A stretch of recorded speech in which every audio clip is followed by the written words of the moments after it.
Bueno, estamos hoy a, ¿qué día es?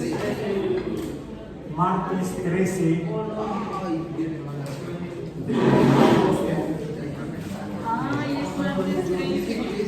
Sí, porque ayer fue lunes 12, y mañana será miércoles 14, ya hoy es martes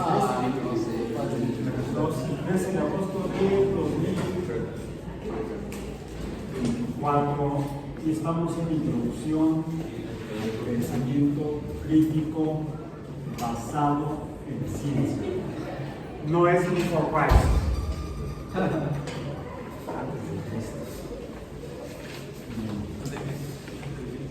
Y este plumón yo creo que ya mejor lo vamos a está muy pálida la tinta.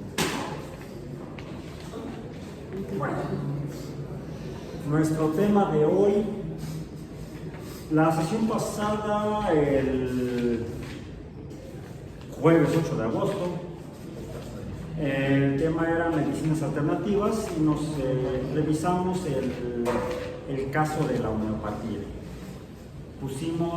Cuestionamos los aludidos efectos terapéuticos de los compuestos homeopáticos, de las soluciones ultradiluidas homeopáticas, con base en lo que sabemos del funcionamiento de la fisiología, la bioquímica humana en general, porque la homeopatía se alude como un método de tipo médico para atender a asuntos de salud en personas, aunque por ahí me he encontrado algunos consultorios homeopáticos veterinarios. Bueno, eso sería cuestión de otra discusión. Pero hoy, martes 13, escuché algunas expresiones es que es martes 13, pues les dije, ayer fue lunes 12 y mañana será miércoles 14, pues hoy toca hacer martes 13, mar 13, dice mi martes. ¿Por qué martes? Martes. ¿Mande? De Marte, ¿de quién? De Marte, ¿de quién diríamos ahí?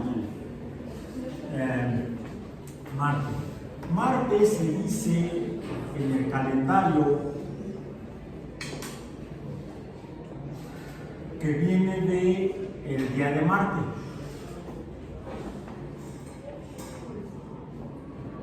Pero Marte sería con M mayúscula, porque es el nombre es un nombre propio. Martes no es un nombre propio, es un día de la semana. Pero Marte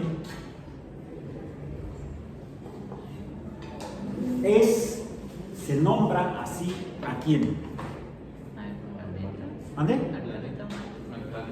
Al planeta Marte. Marte sería entonces un planeta. Y ese planeta, ¿por qué se llama así? Es más que sí, ¿qué es un planeta? Por el tiempo. ¿Qué es un planeta? Por cierto, casualmente traje este libro que ya es un poco antiguo. Viaje extraordinario, guía turística del sistema solar. Si quieren viajar, necesitan este. Guía turística.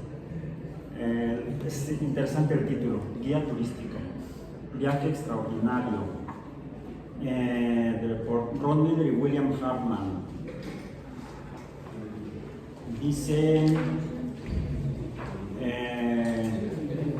derechos de copia, bueno, título original The Grand Tour en inglés, traducción del inglés, bla bla bla, derechos de copia o copyright 1981, ya llovió, 1981. Es un libro entonces editado y publicado en 1981, donde dice, panorámica general, nuestra nave vuela por las profundidades del espacio interestelar entre millones de estrellas esparcidas a lo largo de un brazo curvo de una galaxia espiral.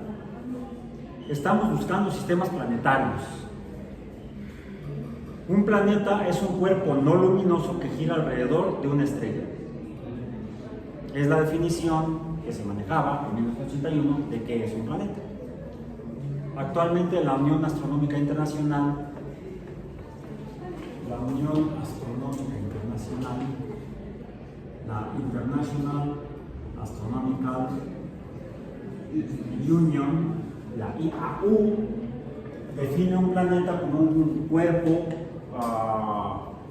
que no emite luz, que orbita alrededor de una estrella, que tiene forma esférica debido a que su masa es suficientemente grande para, con base ya sea en la ecuación de gravedad de Newton, la cuarta ley de Newton, digo yo, la ley de gravedad de gravitación universal, y o la misma teoría de relatividad gravitacional de Einstein, porque las dos dicen que un cuerpo que tenga masa suficientemente grande tomará forma esférica o esferoide.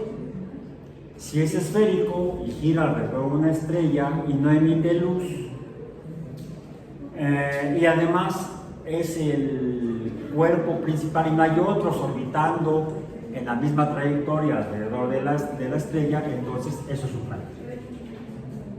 Si no tiene forma esférica, entonces no es planeta. Si emite luz, no es planeta, sería estrella. Si hay además otros cuerpos adicionales a él orbitando en la misma región orbital, en una trayectoria igual o similar, entonces tampoco será un planeta. De hecho, hay un cuerpo astronómico esférico orbitando entre Marte y Júpiter. Se llama Ceres, con C. Es esférico, ya se le han podido tomar fotografías mediante naves no tripuladas que se han enviado a esa región del sistema solar. Se acercó, de hecho estuvo orbitando esa nave espacial robótica Ceres durante varios años y estuvo tomando imágenes y otros datos científicos, pero no es el único cuerpo Ceres que orbita en esa trayectoria alrededor del Sol. Hay muchos otros. Es por eso que Ceres no es un planeta, aunque sea esférico. Tiene suficiente masa para ser esférico. Pero hay otros cuerpos en la misma trayectoria. Ceres junto con, bueno, Ceres ya no, pero los que orbitan, que no tienen forma esférica como Ceres, alrededor del Sol en esa trayectoria muy similar a la de Ceres, se conocen como cometas. No asteroides. Los cometas vienen de más de ellos. Los asteroides, su composición química varía y su composición física es muy semejante. Pueden estar formados químicamente por hierro, por níquel, por carbono, como elementos químicos. Hay diferentes compuestos químicos que forman esos elementos y que conforman a esos cuerpos, que se les recibe el nombre de asteroides. Entonces, en la región de los asteroides también está Ceres, que cuando se descubrió inicialmente en 1800 se asumió como planeta, pero cuando se empezaron a encontrar muchos otros, dijeron, no, pues es que son muchos, entonces se ven como puntitos de luz, astros en el cielo nocturno. Entonces se vio que, dado que eran muchos y se parecían astros, se les llamó asteroides en general. Ceres así se conoció como un asteroide en la región o cinturón de asteroides desde 1800 y feria, mediados del siglo antepasado, hasta hace apenas pocos años, cuando finalmente se pudo enviar una nave que tomara fotografías y que las fotografías mostraron que es esférico. Entonces dijeron, hay asteroides. También se toman fotografías de otros asteroides, los cuales son irregulares, son como rocas, como pedruscos muy grandes, masas muy grandes, pero no suficientemente grande la masa para que tomen forma esférica.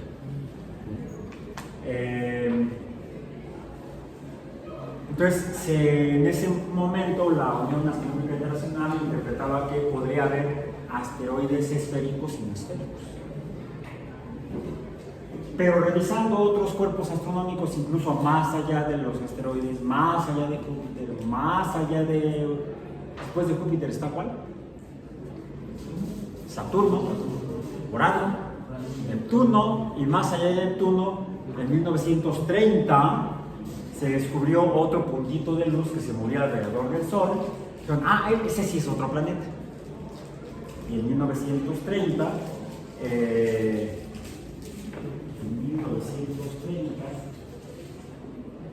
les dije, en 1800 se descubrió Ceres. Pero luego se encontraron otros y se les llamó asteroides. En 1930, en el observatorio astronómico que está en Flagstaff, Arizona, que lo fundó un bostoniano, un millonario bostoniano en el siglo XIX, llamado Percival Lowell. Percival Lowell fundó para poder ver más claramente, se fue al desierto de Arizona, ahí construyó su observatorio, ahí montó sus telescopios, grandes telescopios, para estudiar Marte. Él estaba interesado en estudiar con telescopio Marte. Y ahí finalmente se hizo un centro de investigación astronómica que actualmente lleva su nombre, el observatorio Lowell, por Percival Lowell. En el observatorio Lowell, en 1930, un astrónomo que no tenía estudios formales universitarios, sino que fue empírico, de nombre Clyde Tombaugh,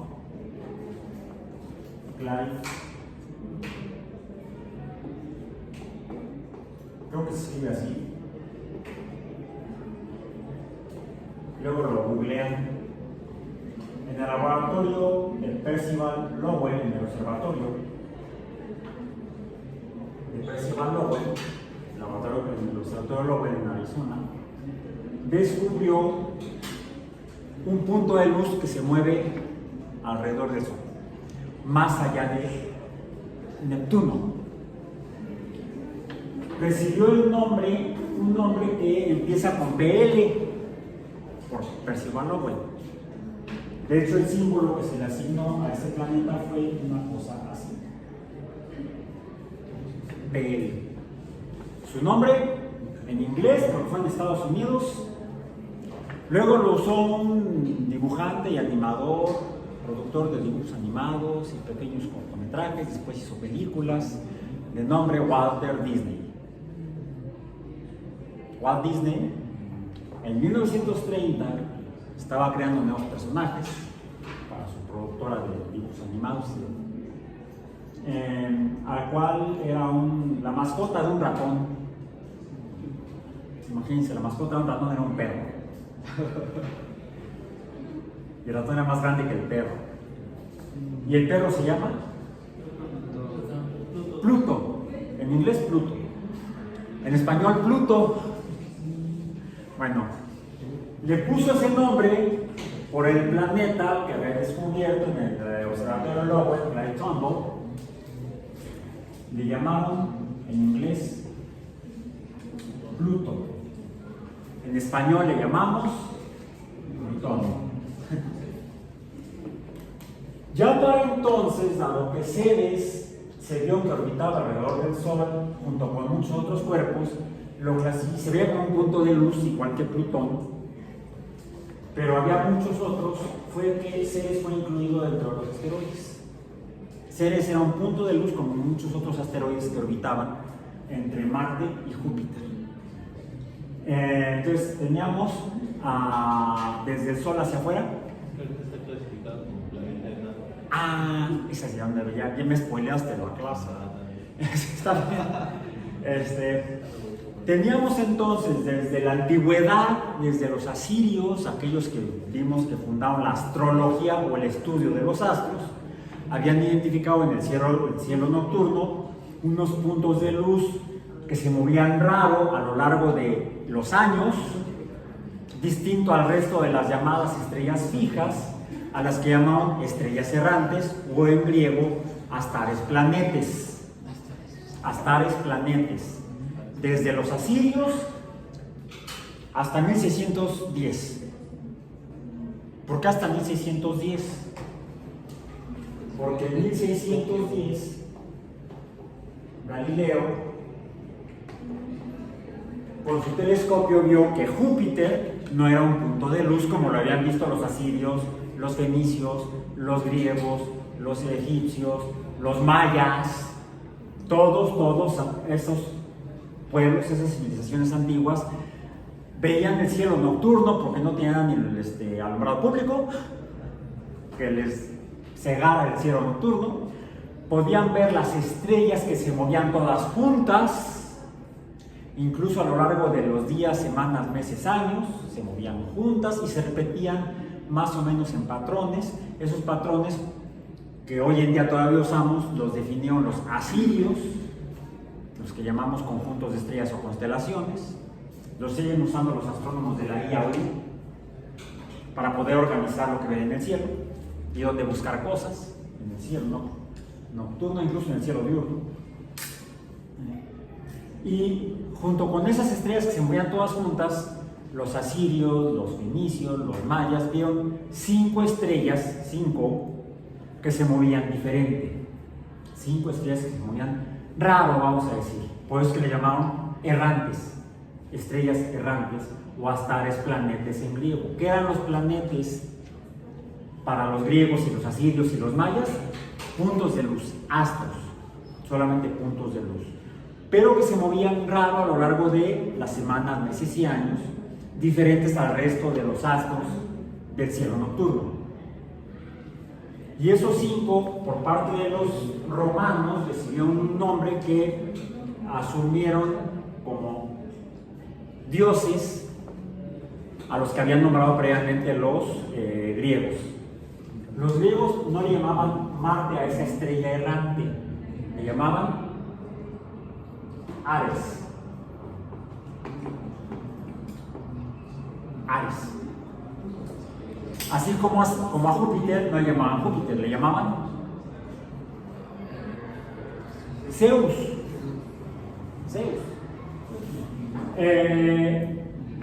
Observando dónde se movían en el cielo y cerca de qué, pues debieron darse cuenta que esas 5 estrellas no se movían exactamente igual así. Había 2 que nunca se separaban mucho del Sol y lo más que pueden estar, una de ellas era como, no exactamente arriba de uno en el cielo nocturno, sino un poco inclinado hacia el horizonte. El otro, en cambio, siempre se separaba un poco del horizonte y nunca se separaba mucho del Sol. Y volvía a estar en la misma posición en poco tiempo, en pocas semanas. En cambio vieron que la que se movía un poco, la que se alejaba un poco más del horizonte, tardaba más en regresar hacia la misma posición. Otras 3, en cambio, las podían ver en el horizonte, más arriba de ellos o en el otro horizonte. Y tardaban más semanas o meses o incluso años en volver a estar en la misma posición. Entonces vieron que se movían diferente. La que nunca se separaba tan mucho del horizonte y siempre estaba cerca del Sol y regresaba más rápidamente a la misma posición, ya pues se mueve muy rápido. Y como todos son dioses y se mueve más rápido, debe ser el mensajero de los dioses. Es por eso que los griegos lo llamaron Hermes. Incluso lo representaban con alitas en los pies para volar más rápido, un casco para protegerse de poco si se caía, como ya ven que hablamos, hay que protegerse el cerebro. Hermes sí tenía cerebro y en el casco también tenía alitas, ¿no? Todo para volar más rápido. Hay varias representaciones de Hermes en la naturaleza. Hay una incluso en la Alameda Central, del lado cerca del Metro Hidalgo, del lado, un extremo de la Alameda Central está junto al Palacio de Bellas Artes, el otro extremo está cerca del Metro Hidalgo. Y bueno, en la entrada por el Metro Hidalgo al jardín o al parque de la Alameda Central, ahí hay una fuente con una estatua de Hermes, al cual los romanos le llamaron Mercurio.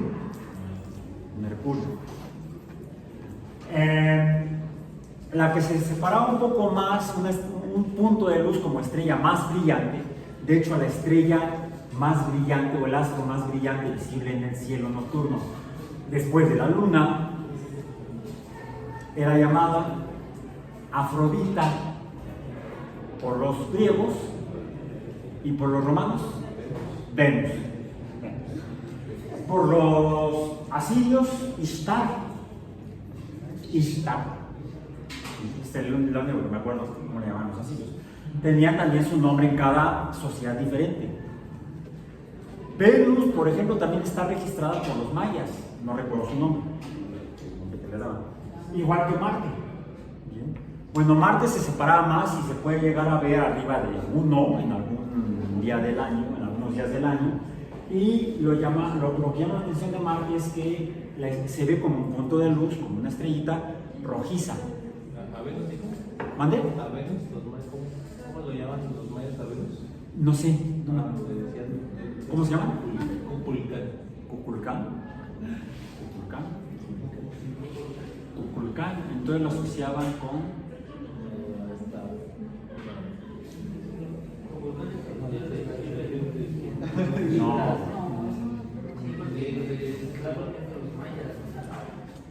No, Tlaloc que es del altiplano, de los mexicas, de hecho. Tlaloc, los de la lluvia. La versión maya es Kukulcán. Entonces los mayas lo asociaban con Venus, según lo que encontraste en el dato. Un googleador muy rápido, es el googleador más rápido del oeste de La Habana. Muy bien, ya tenemos otro dato. Entonces, pero Mercurio y Venus nunca se separaban mucho, o de hecho nunca se separan mucho del horizonte. Nunca llegan a estar en el cenit o arriba de la cabeza de uno. Marte sí, y además se ve rojizo. Por eso es que Marte o Ares estaba asociado o nombrado como el dios de la guerra por los griegos y los romanos. Había, bueno, la siguiente estrella errante que era casi, pues, se ve casi tan brillante como Venus, es menos brillante que Venus, pero sí podemos verlo arriba de nosotros en el cenit, y tarda más en estar en la posición que Marte. Sería el rey de los dioses, de los griegos y de los romanos, Zeus o Júpiter. Y la última estrella errante que vieron los antiguos, dado que no contaban con telescopios, era Saturno, o Cronos entre los griegos. Cronos, el dios padre del tiempo, por el más lento, porque es el que tarda más en regresar a la posición. Le daban tenía un nombre, ¿no? El báculo de Urano. ¿De quién? ¿Quién fue el que le dijo a Cronos que sus hijos iban? Bueno, hay otros dioses en la teogonía, o sea, el origen o génesis de los dioses griegos es la teogonía. Teo, Dios, gonía, gonos, nacimiento, origen, que describe a toda la parafernalia, a todo el panteón, o sea, todos los dioses panteón, todos los dioses de la religión griega y luego de la religión romana que adoptaron los romanos de los griegos.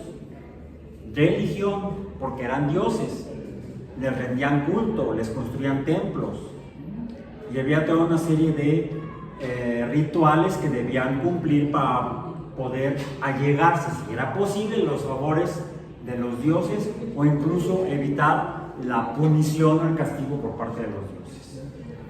O sea, la cultura, la sociedad griega y la sociedad romana giraban y se manejaban alrededor del culto a los dioses del Olimpo. Para ellos eran dioses, como para los asirios, los astros también eran dioses, como para los mayas también eran dioses. Algunos dioses asignados o interpretados con base en lo que veían en la naturaleza. Tenían otro dios los mayas que no tenían los romanos ni los griegos, el dios de las tormentas que se producen en el verano. De hecho, al inicio, a avanzar la primavera, llegado el verano y hasta finales del otoño, se producen grandes tormentas que fácilmente pueden acabar, bueno, destruir mucho de una ciudad que construían los mayas. Le llamaban huracán, el dios de los vientos y las tormentas. Pues cualquiera pensaría, hay que hacer algo para que no nos... ¿Qué hicimos para que nos castigue de esa manera? O sea, así lo asumían como castigo divino, castigo por parte de ese Dios. Otras sociedades tendrían otras figuras divinas con las cuales explicarse el comportamiento aparentemente caprichoso de la naturaleza. Hoy llueve, mañana no. ¿Sí?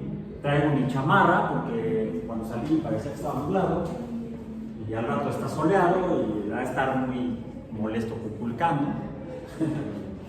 O Tlaloc, porque estamos en el altiplano, ¿no? Yo quisiera estar allá, pero estoy aquí.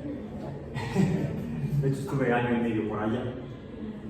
Y Cuculcán se portó bastante bien, igual que Huracán. No me tocó Huracán. No, sí, no es Chac. Chac. Ah, ese es un mito. Luego hablamos de Chac. Cuando abordemos el tema de los dioses, que lo vamos a hacer. Ahorita estamos hablando de dioses, pero no como dioses, sino como astros. Entonces no tendríamos que haber citado a Huracán porque no es un astro. Kukulcán sí, según nos acabas de ilustrar. Bien.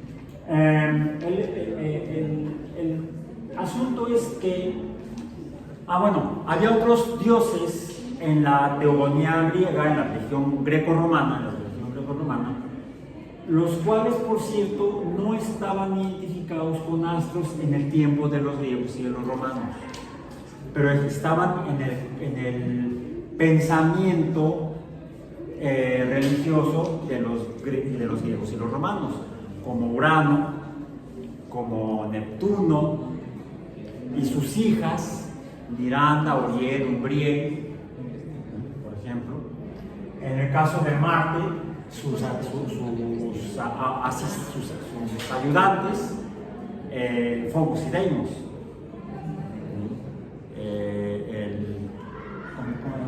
Pena y Pánico era en la película de Disney, por ejemplo, ya que hablamos de Disney. Así es como se explicaban los astros, los antiguos, y fíjense, de manera diferente en diferentes lugares. De manera diferente en diferentes lugares. En el Mediterráneo no hay huracanes. Donde vivieron los griegos, los romanos, los egipcios, los fenicios, no hay huracanes. Puede haber tormentas, sí, y se las adjudicaban a Neptuno, por ejemplo, ¿sí? El dios del mar, pero no el dios de las tormentas. Bueno. Hasta 1610, cuando Galileo, habiendo construido su anteojo, le llamamos telescopio, lo apunta al cielo y al ver a Júpiter,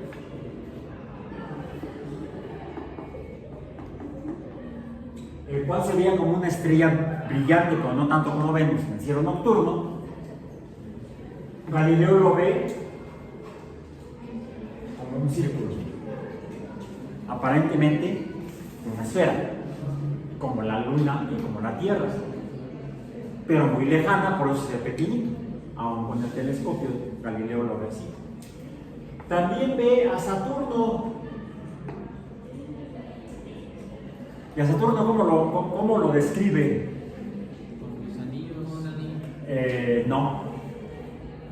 no, porque su telescopio no estaba tan idóneamente hecho, vamos a decir, para verlo con mayor detalle, y él, en el libro donde lo reporta, donde lo dibuja, lo hace así. Le llaman las orejas de Saturno. ¿Decías? No, que veía tres bolitas. Sí, una muy grande y dos más pequeñas. Bueno, no es Galileo, sino Huygens.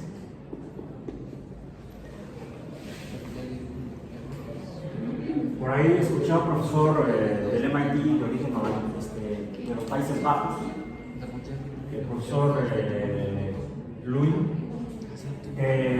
dice que en holandés se pronuncia Huygens.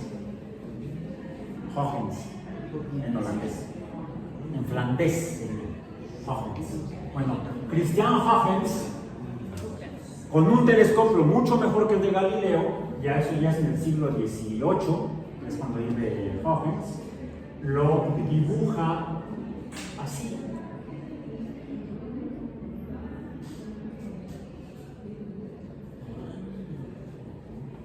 Más o menos. Posteriormente, un astrónomo de la península itálica, de apellido Cassini, identifica una línea que parece que está en medio del anillo de Saturno. Entonces no sería uno, serían dos, según Cassini.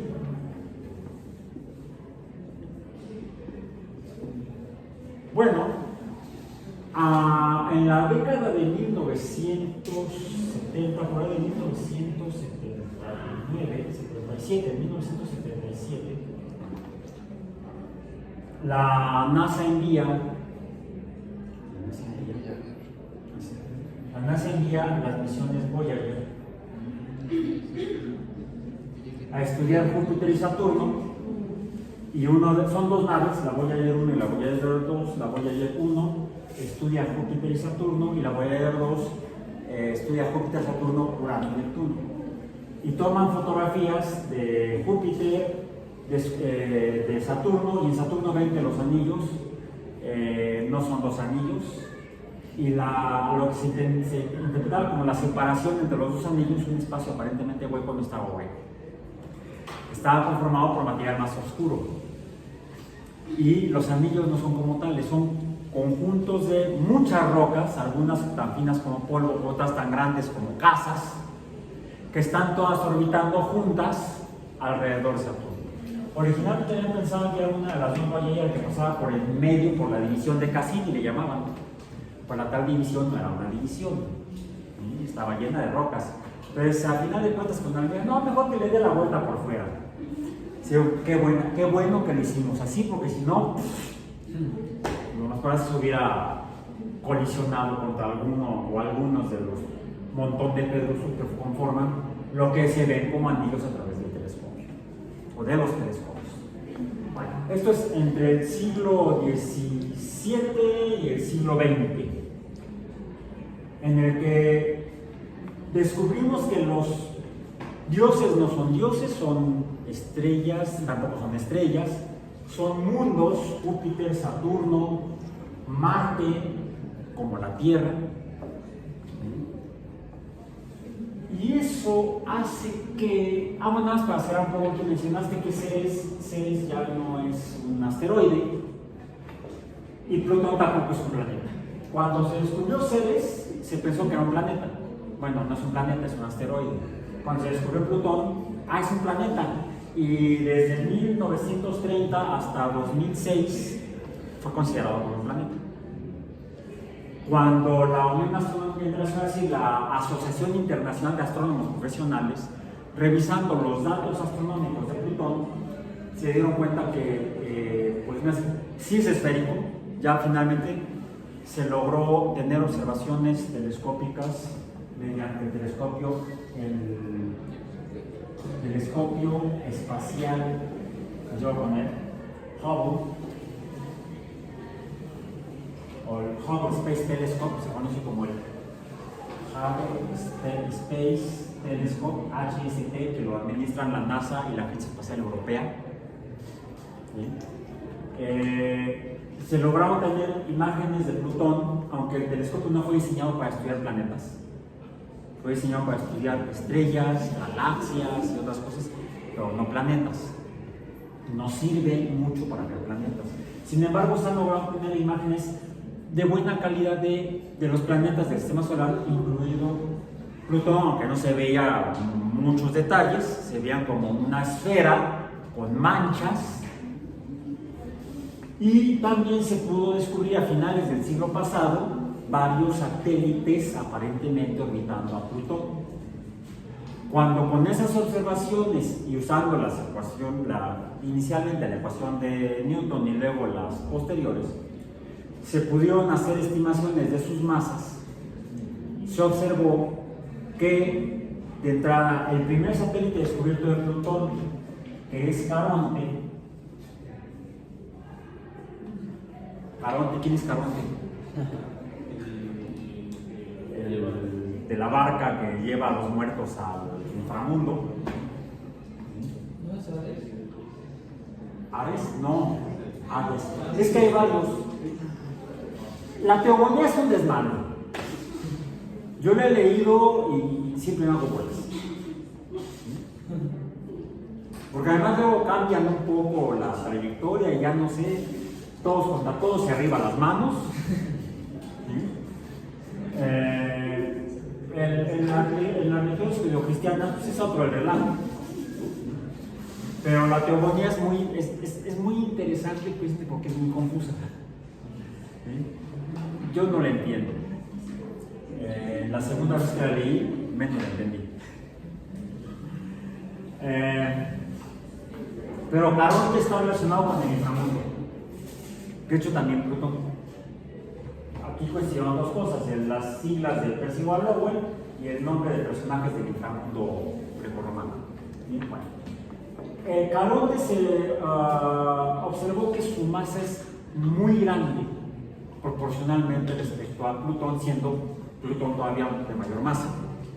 Lo que provoca que no orbite realmente Caronte alrededor de Plutón, sino que ambos cuerpos orbitan alrededor de un centro de masa común. Entonces ya se mueven medio raro, medio diferente al resto de los planetas. Se puede decir que Plutón y Caronte orbitan juntos al Sol. Entonces Plutón no formalmente, como si Júpiter, Saturno, Marte, la Tierra, etc., han limpiado sus trayectorias orbitales de otros cuerpos astronómicos y los han hecho satélites, por ejemplo, tal vez. No hay otro cuerpo que orbite junto con ellos, siguen siendo planetas. Plutón no. Además de que la trayectoria orbital está muy separada de si pintamos un plano orbital de los planetas, comenzamos con la Tierra, que somos muy geocéntricos en ese sentido, no porque la Tierra esté en el centro del sistema, sino porque todo lo ponemos con referencia a la Tierra. La órbita de la Tierra representa el plano cero de la órbita de los planetas alrededor del Sol. Todos los demás planetas vemos que tanto están junto con la Tierra orbitando alrededor del Sol, y algunos están un poco más inclinados, otros menos inclinados, otros más elípticos, otros menos elípticos. La órbita de Plutón es muy elíptica, es muy excéntrica, está muy lejana a un círculo. Casualmente la órbita de la Tierra es casi circular, su excentricidad es muy pequeña. En cambio Plutón no, tiene una órbita muy excéntrica, y su plano está muy inclinado, muy fuera del plano del resto de los demás planetas. Orbita junto con Caronte y otros 4 satélites. Entonces es muy diferente a los demás planetas, y es por eso que la IAU en 2006 desclasificó a Plutón como planeta, pero lo reclasificó. De hecho, crearon una nueva categoría de planetas, que son los que mencionaste. ¿Quién los mencionó?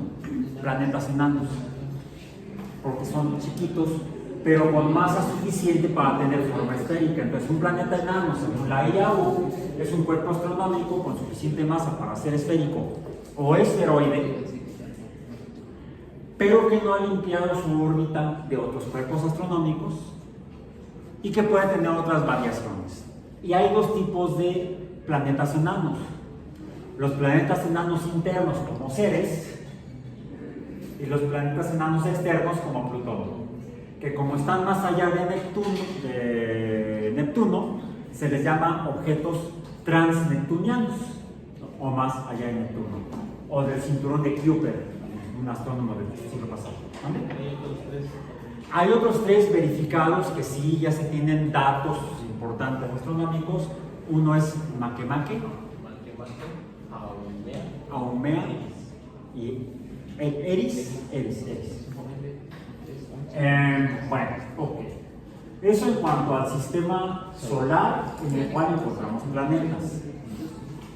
Algo interesante, y es el por qué Lowell abrió su observatorio telescópico en Arizona, fue porque, habiendo observado en el siglo XIX Marte otros astrónomos, hubo uno, se me fue el nombre de este cuadro, que estudiando Marte describía que él observaba algo así como líneas que podrían parecer como canales que condujeran agua. Previamente ya Huygens observó en Marte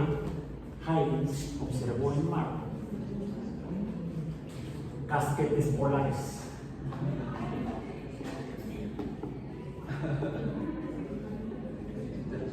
Es decir, Huygens observó en Marte una superficie irregular, que incluso él dibujó haciendo un pseudomapa. Y vio que esas figuras de claroscuros que observaba él se repetían periódicamente, cada aproximadamente 24 horas. Marte es un mundo que rota y tiene un periodo de rotación muy parecido al de la Tierra. ¿Dónde? Venimos de Marte. ¿De Marte de quién? Bueno.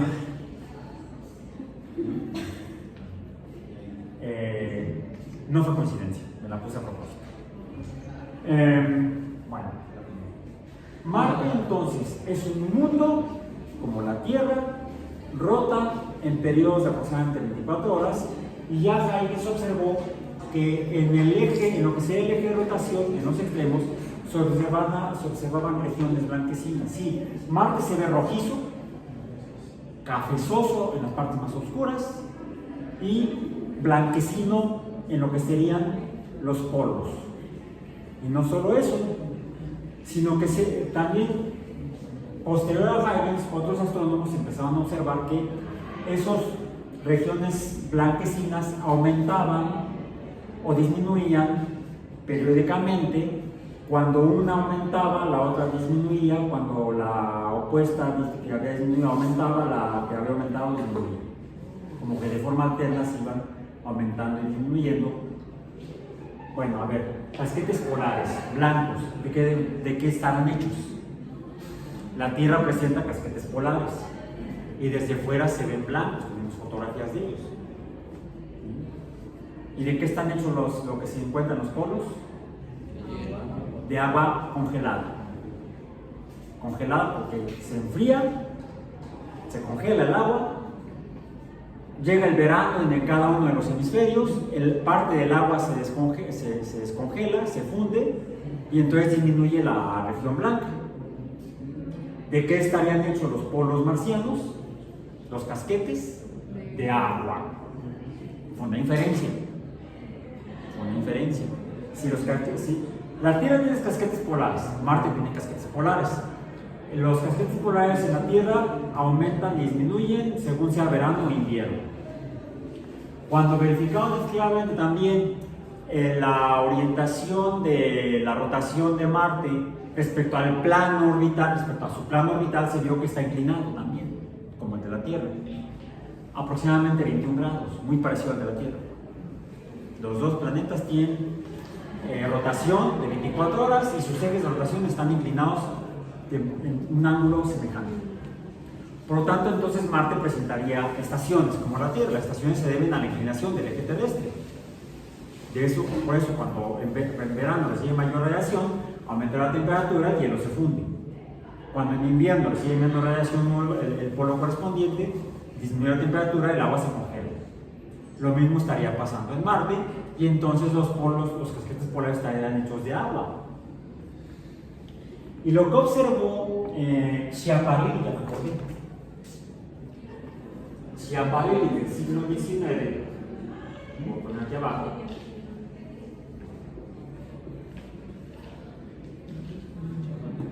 observó canales. En Marte había casquetes polares que serían de agua,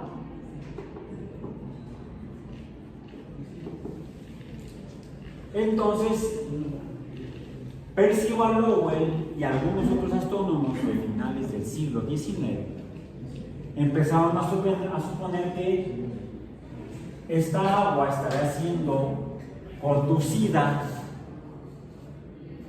a través de canales de los polos hacia el Ecuador, o a las regiones más ecuatoriales, a las regiones intertropicales. Ergo, habría entonces marcianos. Todo por inferencias. Esto penetró tanto la cultura en el mundo que a finales del siglo XIX un escritor inglés de ficción, de novelas, Herbert George Wells, o H.G. Wells, escribió una novela titulada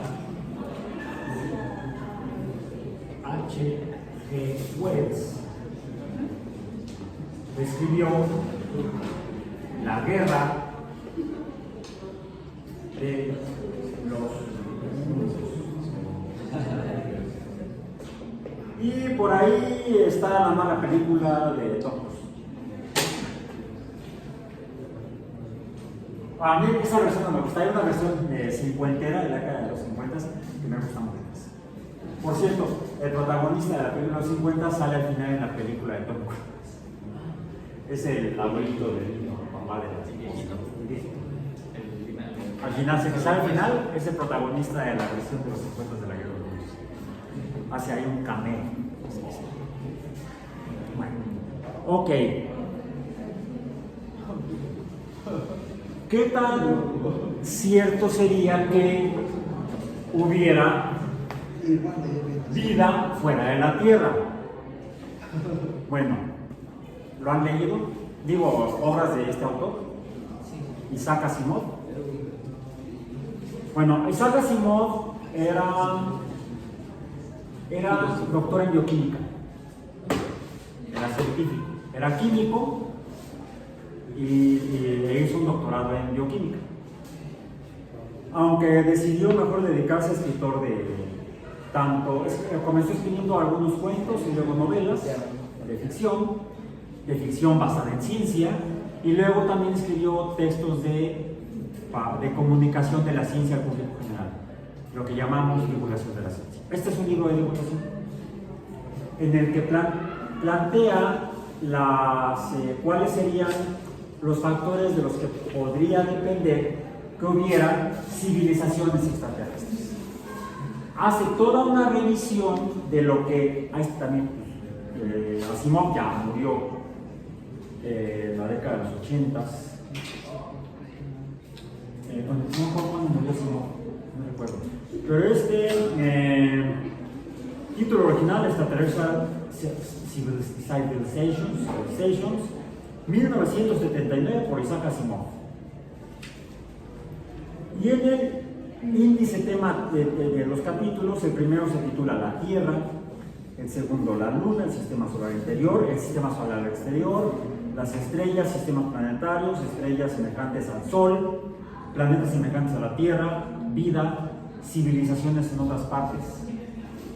Ya, se pregunta, ¿podría haber vida más allá de la Tierra, en otras partes?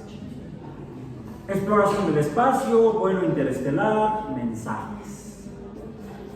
De hecho, comienza el primer capítulo, la Tierra dice, la incógnita es esta: ¿estamos solos? ¿Son los seres humanos los únicos con ojos que exploran las profundidades del universo? ¿Los únicos constructores de dispositivos que amplían los sentidos naturales? ¿Los únicos dotados de mentes que se esfuerzan por comprender e interpretar lo que se ve y se intuye? La respuesta quizá podría ser: no estamos solos. Hay otras clases de seres que buscan y se hacen preguntas y quizá lo hagan de manera más eficaz que nosotros. Muchos astrónomos creen que esto es así, y yo también lo creo. No sabemos dónde se encuentran esas mentes, pero están en alguna parte. No sabemos qué hacen, pero hacen mucho. No sabemos cómo son, pero son inteligentes. Nos encontrarán. Si están en alguna parte allá, ¿acaso nos han encontrado ya? Si no lo han hecho todavía, ¿podemos encontrarlos? Mejor aún, ¿debemos encontrarlos? ¿No es esto peligroso? Estas preguntas son las que debemos hacernos cuando hayamos convenido en que no estamos solos y los astrónomos ya se las están haciendo en 1979. Pero una cosa es hacer preguntas basadas en ciencia sobre ¿es posible que haya vida más allá de la Tierra, tal vez en Marte? Y otra diferente, incluso en cuanto a lo que escribió Asimov, creer que sí, o como decía Carl Sagan, amigo de Asimov, saber que sí. Sagan decía, no quiero creer, quiero saber. Sabemos si, como planteó Asimov en ese volumen, ha habido presencia de extraterrestres en años anteriores, o en años recientes, o en este momento en la Tierra. Hay gente que afirma que sí. Bueno, si acudimos al pensamiento crítico basado en ciencia, tendríamos que preguntar, ¿y las evidencias cuáles son? Algunos afirman que evidencias son, por ejemplo, el hecho de que en el pasado, sin tener la tecnología que hoy tenemos, algunas sociedades en algunos lugares hicieron obras que serían imposibles para ellos por no contar con nuestra tecnología. Ya les mostré la tecnología que en 1969 nos permitió llegar a la Luna. Y tenemos la evidencia que demuestra que sí, 12 astronautas de los Estados Unidos caminaron sobre la Luna. Trajeron muestras de material lunar que están siendo desde entonces estudiadas en diferentes laboratorios en el mundo. Ya las pruebas materiales están en laboratorios distintos en el mundo. Cierto, como costaron mucho dinero, no te la van a prestar en cualquier momento, ¿no? Vengo por mi muestra lunar, no. Hay todo un protocolo que hay que seguir para tener acceso al estudio de los materiales lunares, pero se puede hacer. ¿Cómo qué tipo de obras? ¿Qué tipo de obras? Grandes obras que algunos dicen que los humanos no podrían haber construido. Las pirámides en Egipto. En particular esas 3 pirámides, de la planicie de Giza. Déjenme silenciar esto. ¿Cuál sería la...? Dicen, es que además no fueron los únicos. Los extraterrestres fueron por el mundo diciéndole a los humanos cómo hacer pirámides. Ok, bueno, yo preguntaría, bueno, ¿para qué? Si al final terminaron metiendo ahí un cadáver, que fue el objetivo de las pirámides en Egipto. Por cierto, grandes pirámides se hicieron durante muy poco tiempo, porque pues se ha demostrado que se puede hacer sin tener tecnología mecánica motriz como la que se tiene ahora, sin tener grandes grúas, usando física y geometría e intelecto. Fíjate, incluso eso también está desmentido ya. No, parece que los esclavos están más bien ahorita. Pues sí, te pagan, dicen que te pagan 8 horas y trabajas 9. O sea, tienes 1 hora de esclavo.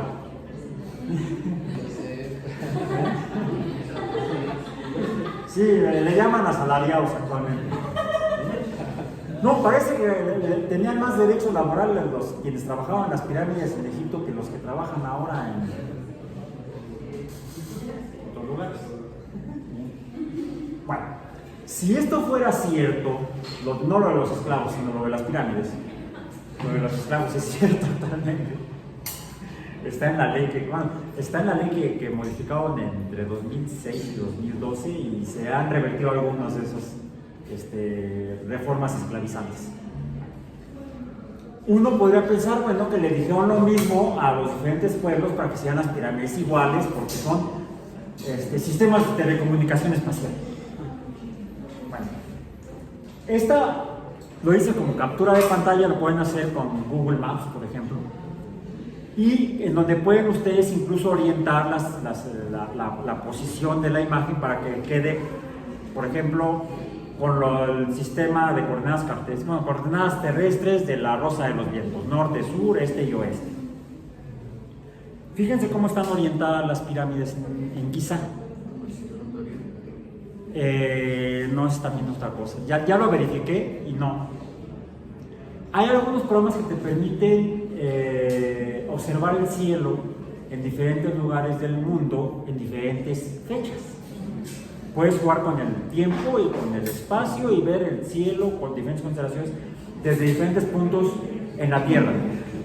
Y ya hice la experiencia con al menos 2 softwares diferentes, y no es posible alinear las pirámides de Giza con las 3 estrellas de Cinturón de Orión. No. Ni hoy, ni hace 4000 años. No se puede. Desmontado esa afirmación. Hazlo por tu cuenta, no me creas.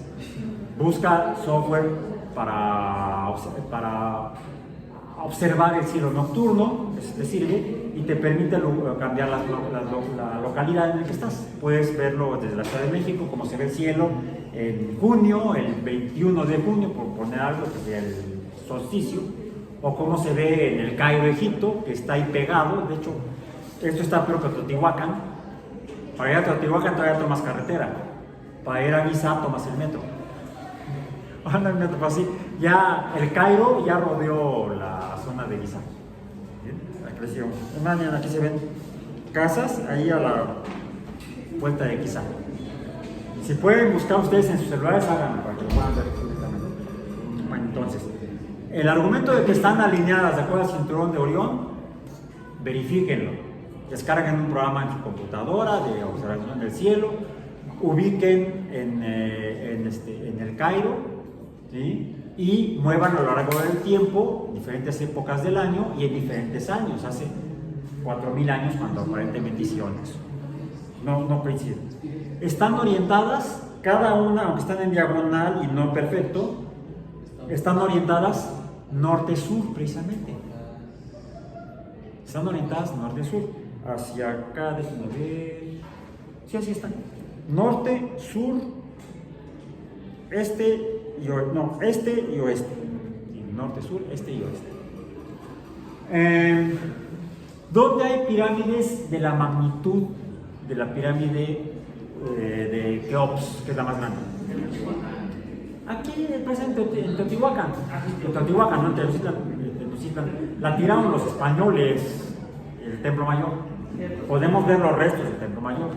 Y de hecho, sí, podemos usar los restos del Templo Mayor para poder ver cómo estaba construida. Tengo aquí otra imagen precisamente, enseñando la posición. La anterior fue en foto de paisaje y esta es en foto de retrato. ¿Bien? ¿Se ve igual? Eso es la esfinge. La esfinge está orientada igual, norte, sur, este, oeste, porque era la misma sociedad, con los mismos principios filosóficos, religiosos, etc. Mismas técnicas agrícolas, por ejemplo. Esto ya no es, cierto, no es Teotihuacán, pero es otra a la que mucha gente le gusta ir ahí para captar las energías del universo, etc. No está, no. Sí, algo así, Chichén Itzá, perdón, Chichén Itzá. Está en la misma orientación. Fíjense, vamos a ver. Keops, Kefren y Miserino, en la planicie de Giza. Giza, norte, sur, este y oeste. No, Giza, norte, sur, este y oeste. Chichén Itzá.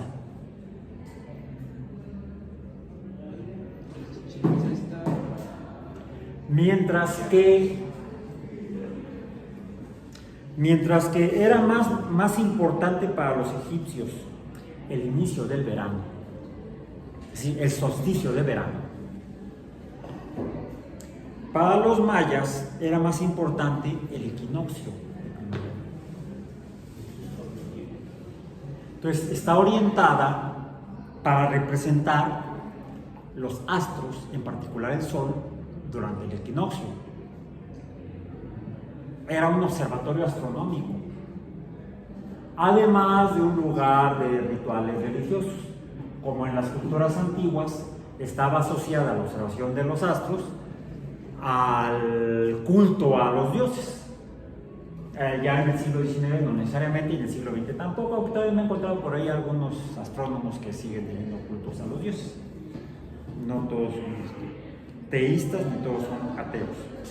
Entonces vemos que la orientación es diferente y podemos, mediante el sistema de coordenadas geográficas, poder calcular la orientación específica en grados y corresponde específicamente a la orientación del Sol en el equinoccio de verano. No, de verano. El equinoccio es una barbaridad. El equinoccio de primavera, el solsticio de primavera, el equinoccio de primavera y el equinoccio de otoño, que son iguales. Bien. En esa latitud, porque varía dependiendo de la latitud hacia el norte o hacia el sur. Más o menos en la misma latitud, ya lo hemos revisado en sesiones anteriores, se encuentra el altiplano mexicano, donde estaba el lago de Texcoco. Bueno, estamos tratando de rescatar ahí lo que quedaba del lago de Texcoco, en lugar de secarlo y exprimirlo, como quedan ser algunos, donde habitaron varias culturas. Por cierto, hoy es el día de la caída de Tenochtitlan, nada más que fue en 1521. ¿Esto qué es? ¿La conocen? No es en Yucatán, pero es en la zona maya. Es otra ciudad. ¿Cuál es? Es en Chiapas, sí, efectivamente. ¿Cuál es? No, es Palenque. Palenque está en el estado de Chiapas, donde también habitaron los mayas durante el mismo periodo. ¿Sí? Más o menos a la misma latitud. Se fija en la orientación del templo de Pacal. Es el templo de Pacal. ¿Cuál es la orientación? ¿Como la de las pirámides de Giza? ¿O quizá como la pirámide del castillo en Chichén Itzá? Si comparamos, es exactamente la misma orientación. Quiere decir que también estaba asociado al equinoccio de primavera. Era la misma cultura, la cultura maya, aunque fueran ciudades-estado, como entre los griegos eran ciudades-estado.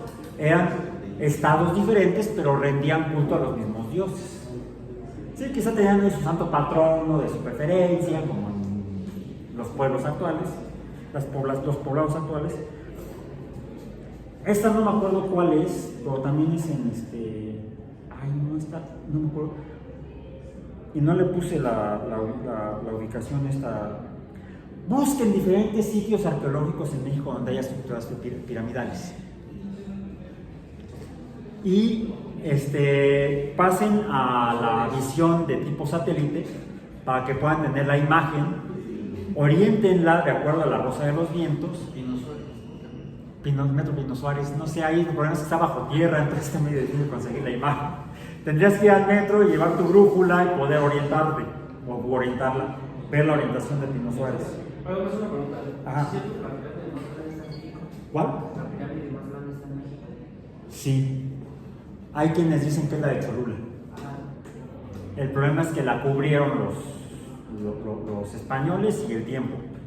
Y además construyeron una parroquia ahí arriba. Pero está sobre la pirámide, que su superficie es más grande. Y quizá la masa total sería más grande que la de Keops y por supuesto la del Sol. Teotihuacán. Esto es Tenochtitlan, bueno, lo que queda de Tenochtitlan en la Ciudad de México, el Templo Mayor precisamente. Aquí está la base del Templo Mayor, aquí se alcanza a ver, y tiene la misma orientación geográfica que las pirámides mayas. Al menos que el castillo, al menos que el templo de Pacal. Ahí está, el Templo Mayor. Por cierto, sin darse cuenta, los españoles pues, construyeron su templo con la misma orientación, o sea, la catedral. Acá tenemos la catedral, acá está el Templo Mayor, ¿sí? Aquí está el Palacio Nacional, el Zócalo, etcétera, etcétera. Y no solamente el Templo Mayor, esto es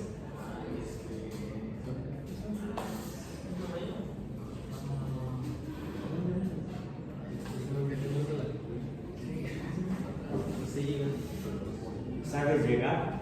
En trolebús, en metro, en Tlatelolco. Si no, es que no es un buen lugar para estudiar. Bueno, no el 2 de octubre del 68. El eje central que corre, fíjense, el eje central corre sur-norte, de sur hacia el norte, y vemos que no está alineada igual. La zona arqueológica está en diagonal, porque era un observatorio astronómico y un sitio de culto a los dioses del panteón prehispánico. Esto es entonces Teotihuacán. Y aquí digo Tlatelolco, y finalmente Teotihuacán, que tampoco está orientado norte-sur. Está orientado porque lo importante en estas tierras para la producción agrícola era ubicar el inicio de la primavera para el cultivo del maíz. Entonces, ¿son las pirámides evidencia de la presencia de seres extraterrestres en el pasado, en la Tierra? Pues aparentemente no. Al menos no se sustenta esa hipótesis, no con base en esas supuestas evidencias, no con base en evidencia arqueológica. Incluso por ahí hay un fulanito que afirma, no sé de cuál se mete, pero afirma que lo que se conoce como la Calzada de los Muertos, no conocemos el nombre real de la avenida que habría, porque cuando los españoles llegaron eso ya estaba hasta cubierto, e incluso cuando los mexicas que venían de Aztlán pasaban por ahí, ya no existía la civilización teotihuacana, y desafortunadamente no contamos con registros escritos de la sociedad teotihuacana, pero como lo que contamos es con restos arqueológicos que hay que interpretarlos, y recordemos que la interpretación tiene sus asegúnes. Ese fulanito dice que lo que es la Calzada de los Muertos era un espejo de agua. No hay evidencia tampoco, pero muchos afirman con base en sus, creo yo, más que en evidencia científicamente verificable. Cholula, aquí tengo Cholula, también la descargué, y fíjense que tiene la misma orientación de las pirámides mesoamericanas, porque finalmente Kukulcán también es la versión maya de Quetzalcóatl.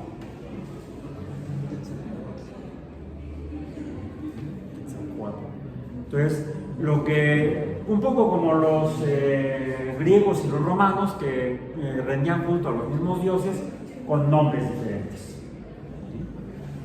Lo mismo, algo similar ocurrió en Mesoamérica en tiempos previos a la llegada de los españoles. Se rendía culto al mismo panteón, vamos a decir, o casi al mismo panteón, a los mismos dioses, pero con nombres diferentes. Entonces, evidencia arqueológica no sustenta la afirmación de que ha habido visitas previas de extraterrestres a la Tierra. Pero hoy en día, Perdón. ¿pero qué? Yo dije comentar Ajá. que aquí ya ves que venía Palín. ¿Has visto a los extraterrestres? ¿Has No, visto a los no, marcianos? Nos presentaron las imágenes de la tumba de Pacal. Ajá. Y dice. Ya, sí. Sí la sabe. Sí. Pero está subiendo según como una motocicleta o algo así. No, ya me No, cambiaron la es que se versión. está vendiendo. Yo me sabía la del astronauta. Bueno, eso era, ¿no? Bueno, yo le informo de una moto. Es que tenía un coche marra de cuero. Pues, entonces, ya hablamos de la historia de que eran también eran bikers Pero, mágicos. se supone que estando como estás, como niño Dios. Como niño, digo. Sí, la parte Sí, de está abajo así. simula el Está así. infierno.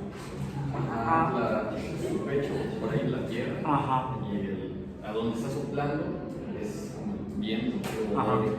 Y el agua, no me acuerdo qué era el agua, pero había también. Hay una situación con algunos guías de turistas locales, vamos a decir, de la localidad. Hay mucho autodidacta y que le ponen crema a sus tacos, le ponen de su cosecha a lo que le platican o narran a los visitantes. Está interesante escuchar porque te permite conocer la cultura local.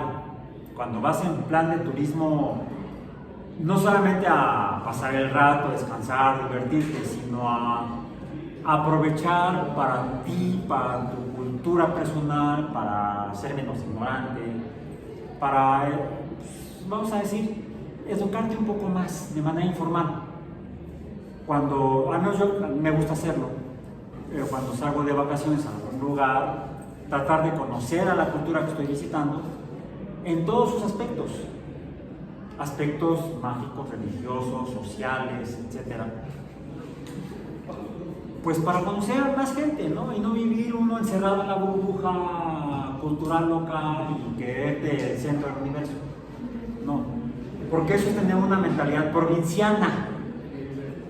Y entonces piensas que todos los demás son diferentes a ti y que se suele caer en el egocentrismo donde te sientes el elegido de los dioses. Y esa ha sido la principal causa de guerras en el mundo.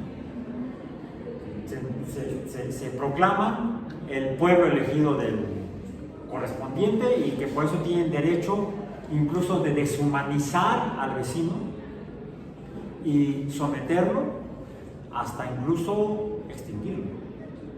Es la causa de muchos de los genocidios, el sentirse superior o supremo a los demás.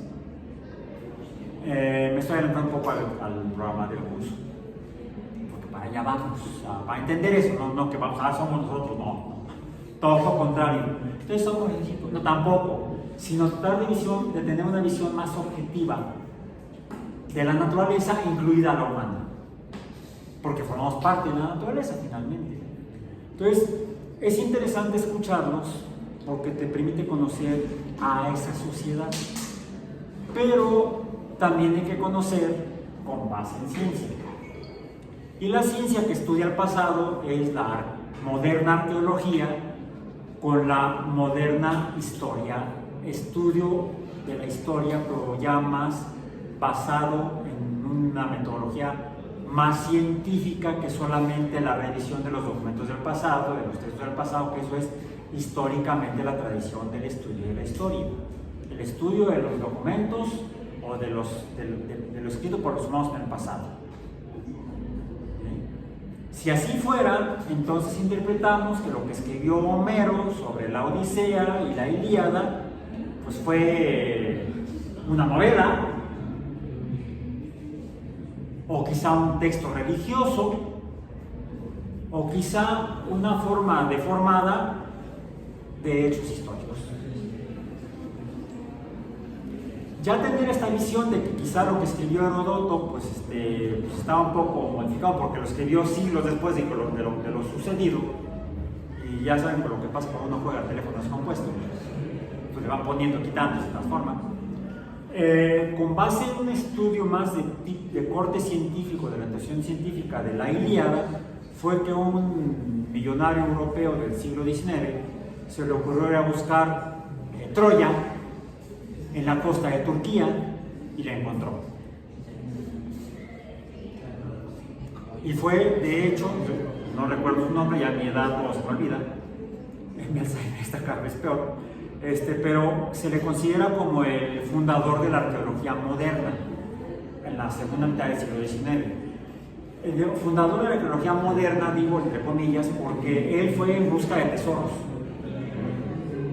más que en busca de conocer y entender cómo había sido la sociedad troyana. Y mucha de la primera arqueología que se da hasta la primera mitad del siglo XX, incluso tuvieron la oportunidad de ir a la exposición de Tutankamón, que fue ahí en Insurgentes junto al Monumento a la Madre. Pude ir antes de que la cerraran, antes de que terminara. Sí pude ir. Estaba muy padre. Todavía Lord Carnarvon y su equipo fue con esa idea de buscar tesoros. En la década de los 20 del siglo pasado, hace 100 años. En la segunda mitad del siglo XX la arqueología se cientificó y en los últimos 70 años más o menos ha ido cambiando de lo que fue en el pasado, de una búsqueda de tesoros del pasado, riquezas de otras sociedades, a tratar de entender cómo eran las sociedades anteriores. Y es por eso que, por ejemplo, los actuales arqueólogos que trabajan en Teotihuacán todavía, pero en Teotihuacán, ¿qué buscan si ya están estudiando eso? Están buscando cómo vivían los teotihuacanos. Entonces no están descartando. Sí, por una investigación muy interesante en lo que sería el subsuelo de la pirámide del Sol, donde se han encontrado cosas interesantes, pero están también escarbando alrededor para buscar restos de las personas que ahí vivían y trabajaban, que eran esclavos. Entonces, algo similar se ha hecho en Egipto y se ha desmontado la hipótesis de la historia tradicional, hasta bíblica, de que incluso las tribus de Israel que estuvieron en Egipto, puro cuerno de que eran esclavos, eran trabajadores, a lo mejor no les pagaban bien y se sentían esclavizados como sus trabajadores hoy en día, pero no eran formalmente esclavos, no tenían un dueño o eran propiedad de alguien más. Eran asalariados quizá que se sentían esclavizados porque no les daban derecho al sindicato, al tiempo extra, no sé, eso ya estoy aquí inventando. Entonces, regresando a lo que comentabas, siempre es importante escuchar a la gente local, a los guías locales, pero también hay que buscar guías que te compartan la historia basada en ciencia, de lo que se ha descubierto de la arqueología por medio de los métodos y técnicas de la arqueología moderna. ¿Sí? Que no solamente usan, por ejemplo, satélites para detectar otras zonas que no se han encontrado, que no se sabía que existían, pero que se sospecha que pueden estar ahí, sino que se hacen ya unos estudios de las sociedades ya más hacia cómo eran. Entonces, antes de irnos, ¿habrá evidencia reciente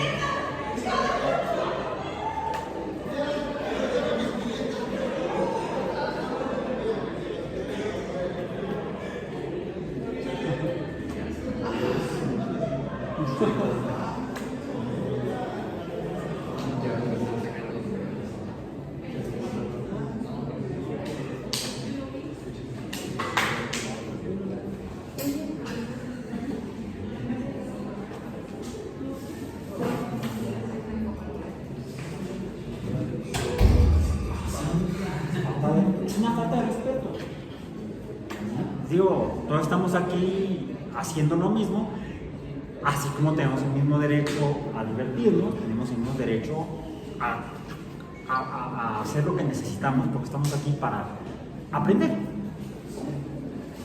Bueno, entonces, termino con esto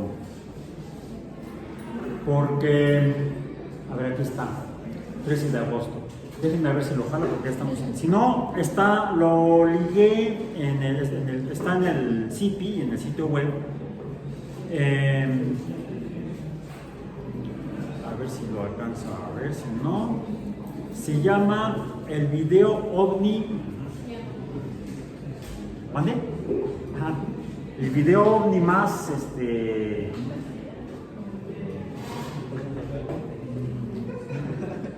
video OVNI más real en el mundo. Extraña luz OVNI en Sonora, México. Es un video disponible en YouTube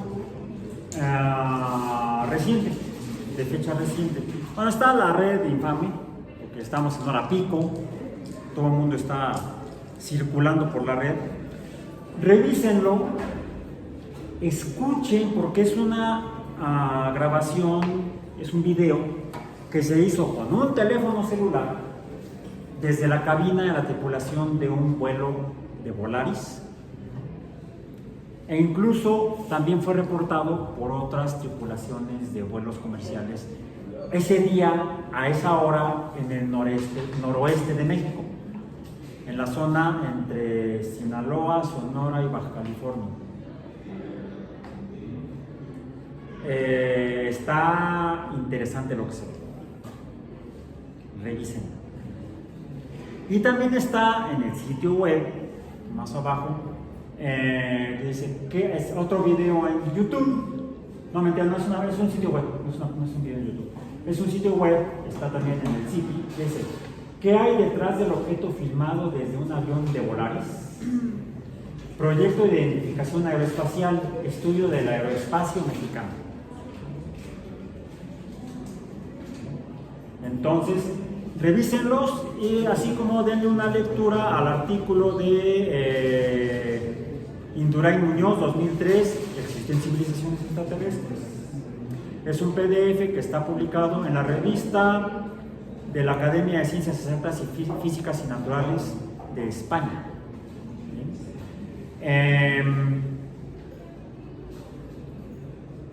La pregunta que hizo Asimov: ¿estamos solos? Bueno, una cosa es lo que se afirma con base en lo que se sabe o lo que se supone, lo que se cree o lo que se ve pero no se sabe qué es, y otra cosa es reconocer que si hay estrellas, vamos a ponerle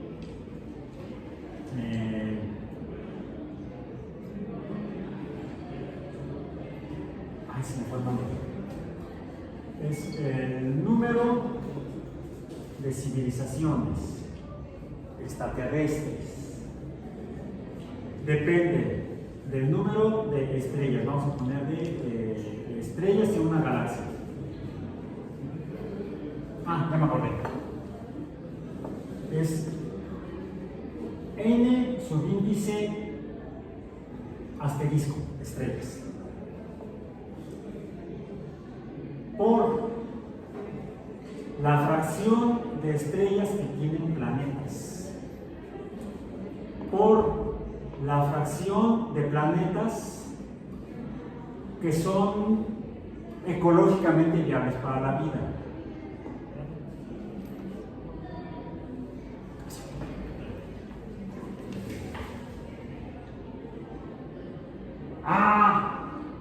Me volvió a spoilear. No es NSR, porque no es el número, aunque esta ecuación la presentó en la serie de Cosmos de 1980 Carl Sagan, y pues que luego yo me voy con la punta de que es n, donde él se refiere a la primera variable de la que dependería el número de civilizaciones en una galaxia del número de estrellas en la galaxia, pero en particular quien planteó la ecuación, que fue el doctor Frank Drake, aproximadamente en 1961, compadre de Sagan, por cierto. Sí fue el padrino de uno de los hijos de Sagan, pues eran compadres. Él se refería más bien a la tasa, o rate en inglés, la tasa de formación de estrellas. Porque las estrellas nacen, están vivas, activas, y se me bloqueó tu celular. A ver, desbloquealo. Y mueren. Entonces, están emitiendo luz, radiación, para que pueda haber vida en un planeta durante un tiempo determinado, no siempre, no son eternas. Entonces, la tasa de estrellas en la galaxia, de estrellas activas, vamos a decir, emitiendo radiación. La fracción de estrellas que tienen planetas orbitando alrededor de ellos, pero no cualquiera. Tal vez no Saturno, tal vez no Mercurio. Mercurio está muy cerca, Saturno está muy lejos. En cambio, Venus, la Tierra y Marte están en una zona donde podemos encontrar agua líquida. Por eso es que se dice que son ecológicamente viables para la vida, y no es la fracción, sino el número de planetas de estos en su índice E, el número de planetas ecológicamente viables para la vida o en la zona habitable, donde hay agua líquida. La fracción, ahora sí, de planetas ecológicamente viables donde sí surge la vida, ese es su índice L, porque es posible que en Venus no haya surgido nunca la vida y quizá en Marte tampoco. Por la fracción de planetas donde ha surgido la vida, ya ha evolucionado hasta formas de vida inteligente. En la Tierra, en la historia de la vida, ha habido más de una especie inteligente, incluso con algo de tecnología.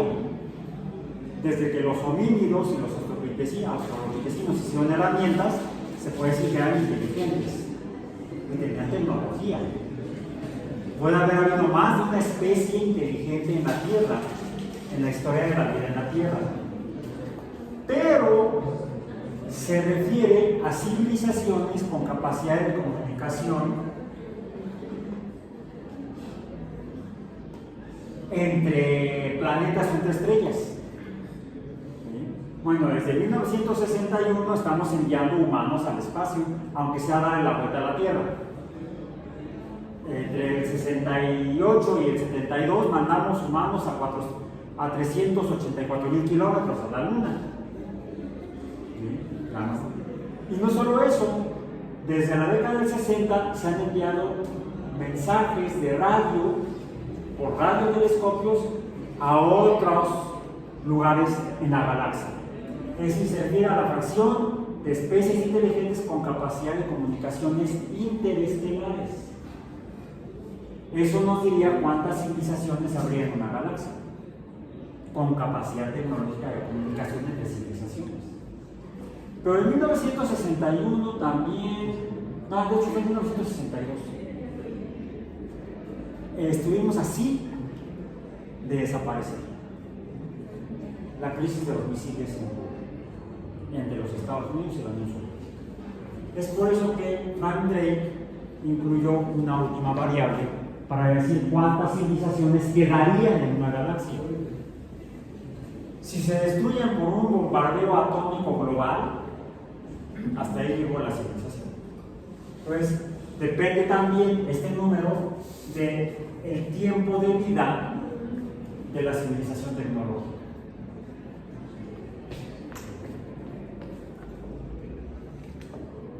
Esto es una forma científica de preguntarnos, ¿hay vida en la galaxia además de en la Tierra? Y hay grupos trabajando en esto. Hasta ahorita tenemos este número, estamos hablando de, digamos, del orden de 10 a la 8 estrellas, cientos de miles de millones de estrellas, ¿sí? 10 a la 8 es 100,000 millones, no, vamos a contar bien ceros. Serían 100 millones, 100,000 millones. O sea, 1, 2, 3, 4, 5, 6, 7, 8, 9, 10, 11. No era 8, 10 a la 11. 10 a la 11 estrellas. La fracción de planetas de estas estrellas que tienen, la fracción de estrellas de estas que tienen planetas hasta ahorita, no por fracción, sino el número aproximado de estrellas que ahora sabemos que tienen planetas es del orden de aproximadamente 5 por 10 a la 3. 5.000 estrellas. Pero solamente en la vecindad de la Tierra, porque no hemos explorado toda la galaxia. Hay por ahí algunas imágenes que representan el tamaño de la galaxia y cuál es la región en la que hemos buscado y encontrado planetas. Ecológicamente viables ya se puede hacer también. De estos se ha podido estimar cuáles de ellos son semejantes a la Tierra. Se les llama planetas de tipo terrestre, ¿sí? En los cuales, debido a la órbita que ocupan alrededor de su estrella, pudieran tener agua líquida. Mediante